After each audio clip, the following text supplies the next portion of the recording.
کوه بلند فریاد کردم، سر کوه بلند فریاد کردم.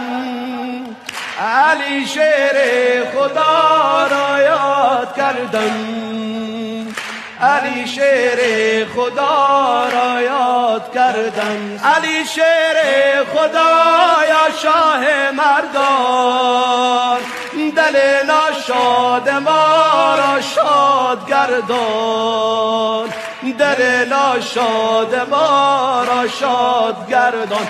نظرگاه چون روید با هم نگارا، بگیریم دامن شیر خدا را، بگیریم دامن شیر خدا را. بگیریم تا خدا رحمش بیاید، نهیم بر چشم خود قفل طلا را، نهیم بر چشم خود قفل طلا را.